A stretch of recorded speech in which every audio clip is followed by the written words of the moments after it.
Hi guys, this is Praveen. और आज की वीडियो में हम लोग डिस्कस करने वाले हैं वीएस कोड एडिटर के बारे में। जैसा कि मैंने पिछली वीडियो में बोला था कि हम लोग वीएस कोड एडिटर यूज़ करने वाले हैं, तो उसको हम लोग एक काम करते हैं। सबसे पहला काम ये करते हैं कि हम रिएक्ट के हिसाब से पहले उसको पूरा कॉन्फ़िगर कर लेते हैं, जिससे क्या है कि हमारा डेवलपमेंट जो है वो थोड़ा सा इजी हो जाएगा और फास्ट भी हो जाएगा। अब सिंपल सी बात है कि अगर हम लोग कोई टूल यूज़ कर रहे हैं और किसी प्रोजेक्ट और किसी नए लैंग्वेज के लिए यूज़ कर रहे हैं, तो उसके हिसाब से उसको हमको सेटअप करना पड़ेगा। उसके कुछ एक्सटेंशन होते हैं जो कि हमको इंस्टॉल करना पड़ेगा। तो उससे क्या होगा कि हमको थोड़ा डेवलपमेंट में आसानी हो जाएगा। तो सबसे पहले हम लोग इसके जो भी टूल्स है, जो मेन मेन टूल्स है, जो आइकन्स है, ये सामने दिख रहे हैं। पहले इसके बाद इसको हम लोग डिस्कस कर लेते हैं। ये फर्स्ट आइकन जो आपको दिख रहा है, ये फाइल्स है। जो भी प्रोजेक्ट आप इसमें ऐड करते हो वो इस वाले सेक्शन में दिखता है। ये सेकंड ऑप्शन दिख रहा है, ये सर्च है। आप किसी भी प्रोजेक्ट या फिर पूरे जितने भी प्रोजेक्ट है, आप ग्लोबली इस पर सर्च कर सकते हो किसी भी फाइल में और किसी भी फोल्डर में। ये आइकन्स है गिट के लिए। जैसा कि मैंने आपको पहले बताया था कि गिट कैसा है कि एक वर्जन कंट्रोल है। तो आप अपने प्रोजेक्ट का वर्जन कंट्रोल यहीं से कर सकते हैं। आप जो भी चेंजेस है उसको पुल कर सकते हैं, पुश कर सकते हैं, कमिट कर सकते हैं। यहाँ पे इसको ऑन करके आप डेवलपमेंट कर सकते हैं। तो आप उसको जो भी डेवलपमेंट आप कर रहे हैं उसका डिबगिंग भी कर सकते हैं। और ये आइकन्स जो है, यहाँ से आप जो कुछ नया एक्सटेंशन इंस्टॉल करना चाहते हैं, कि जैसे आप चाहते हैं कि जब मैं टाइप करूँ तो मेरे को उस लैंग्वेज से रिलेटेड सजेशन आए या फिर ऑटो कंप्लीट आए, तो उसके लिए यहाँ से आप कोई नया एक्सटेंशन इंस्टॉल कर सकते हैं। और ये सेटिंग और प्रोफाइल का है, तो ये अपने काम का भी तो नहीं है। तो एक काम करते हैं, एक फ़ाइल क्रिएट कर लेते हैं पहले यहाँ से। जैसे कि यहाँ पे सारे, यहाँ पे जो पुराने मैंने प्रोजेक्ट क्रिएट किए थे वो यहाँ पे सब सारे लिस्टेड हैं।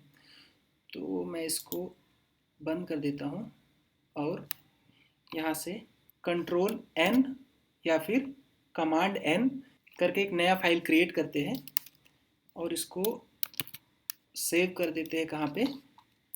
मैं इसको सेव कर दे रहा हूँ डेस्कटॉप पे, टेस्ट के नाम से, test dot H T M L. पहले से test dot H T M L वहाँ पे एग्जिस्ट कर रहा है, तो रिप्लेस कर देते हैं। जैसे कि यहाँ पर अभी ये दिखा रहा है, मेरे फाइल का पाथ दिखा रहा है डेस्कटॉप पे test dot H T M L करके। अब मेरे को यहाँ पे एच टी एम एल लिखना है।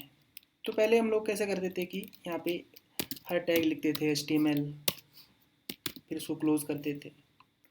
तो ये बड़ा हेक्टिक है। आप सिंपल लिखो एच टी एम एल। और एच टी एम एल आपको कौन सा लिखना है, ओल्ड वाला एच टी एम एल या फिर एच टी एम एल 5। अगर आपको एच टी एम एल 5 लिखना है, जैसे एच टी एम एल 5 ही आज के टाइम पे यूज़ हो रहा है, तो जस्ट आप यहाँ पे एंटर कर दो। ये देखो सारे कोड ऑटोमेटिक यहाँ पे प्लेस हो गए। तो अब आपको यहाँ पे कुछ कोड और ऐड करने हैं।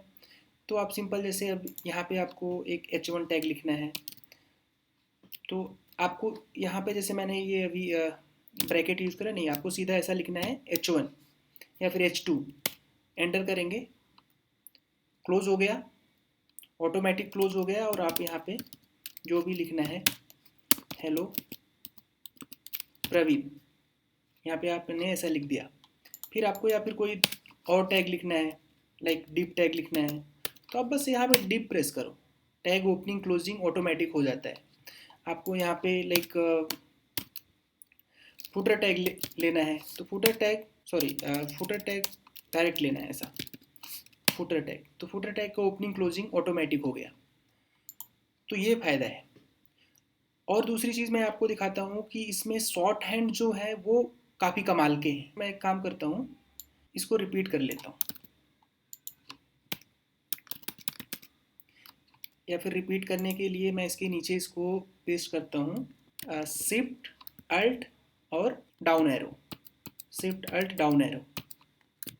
ये कई सारा मैंने यहाँ पे नीचे पेस्ट कर लिया। अब मेरे को क्या करना है, यहाँ पे डबल क्लिक करना है। जो भी हेलो लिखा हुआ है सब हाईलाइटेड हो गया।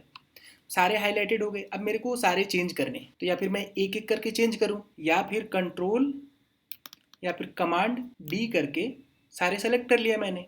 अब एक बार में मैं क्या कर सकता हूँ, हेलो की जगह पे मैं हाई लिख सकता हूँ। कितना इजी है। और प्रवीण की जगह पे मैं प्रदीप लिख सकता हूँ। कितना सिंपल है। तो ये सारे इसके शॉर्ट हैंड हो गए। और मैं कुछ आपको दिखाता हूँ। तो हम लोग का ये पुराना वाला प्रोजेक्ट था। एक कंपोनेंट का फाइल बना लेते हैं, इसका नाम दे देते हैं test.js। test.js जो है वो हमको क्लास कंपोनेंट चाहिए। तो मैं सिंपल यहाँ पे लिखूंगा RCC करके मैंने किया एंटर। तो यहाँ पे रिएक्ट इस कंपोनेंट के लिए ऑटोमेटिक इंपोर्ट भी हो गया। फिर उसके बाद यहाँ पे बेसिक क्लास कंपोनेंट क्रिएट हो गया और उसको बाय डिफॉल्ट वो एक्सपोर्ट भी कर दिया और एक डिव भी यहाँ पे मेरे को पहले से दे दिया। अब मैं यहाँ पे कोई भी टैग लाइक h1 टैग मैं यूज कर लेता हूँ और यहाँ पे कुछ भी लिख सकता हूँ।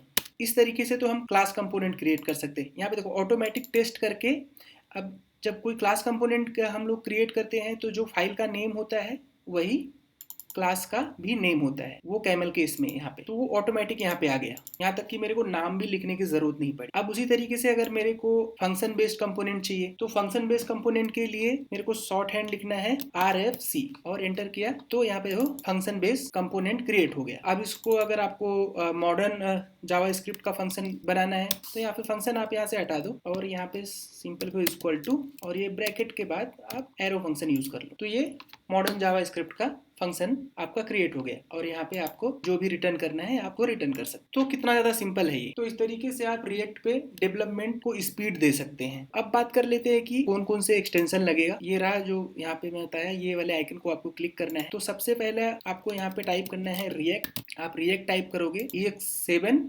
रिएक्ट रिडक्स ग्राफिक्यूल और रिएक्ट नेटिव स्निपेट, ये आपको इंस्टॉल कर लेना है। यहाँ से मैंने पहले से इंस्टॉल कर रखा है। उसके अलावा आप बेबल जावास्क्रिप्ट भी इंस्टॉल कर सकते हैं। उससे क्या होगा कि आपके कोड कुछ इस तरीके से हाईलाइट होके दिखेंगे। बेबल का काम ये होता है कि जो मॉडर्न जावास्क्रिप्ट होता है उसको बेसिक जावास्क्रिप्ट में, जो ओल्ड जावास्क्रिप्ट है उसमें उसको वो कन्वर्ट कर देता है। तो जो ब्राउजर ओल्ड है, जहाँ पे जैसे मॉडर्न जावास्क्रिप्ट का आप कोड लिख रहे हो और कोई ओल्ड ब्राउजर है वहाँ पे आपकी वेबसाइट लैंड होती है, बेबल क्या करेगा, आपके मॉडर्न जावास्क्रिप्ट को जो ओल्ड जावास्क्रिप्ट है उसमें कन्वर्ट करके ब्राउजर को दे देगा और ब्राउजर आपका जो भी आउटपुट होगा वो आपके स्क्रीन पे शो करा देगा। HTML क्लास सजेशन, ये आप इंस्टॉल कर सकते हैं। HTML to JSX, ये आगे जब हम लोग काम करेंगे बहुत ज़्यादा ये काम आता है। जब आगे हम लोग रिएक्ट पे काम करेंगे तो रिएक्ट में कैसा होता है, जो टेम्पलेट इंजन होता है वो JSX होता है। जैसे ड्रूपल में टेम्पलेट इंजन होता है ट्विग करके टेम्पलेट इंजन होता है, लैरेवल में टेम्पलेट इंजन होता है ब्लेड करके। रिएक्ट में जो टेम्पलेट इंजन है वो JSX है। रिएक्ट कोड स्निपेट भी आप इंस्टॉल कर सकते हैं। तो इस वीडियो में हम लोग इतना ही रखते हैं। नेक्स्ट वीडियो में हम लोग स्टार्ट करेंगे development. Thank you so much.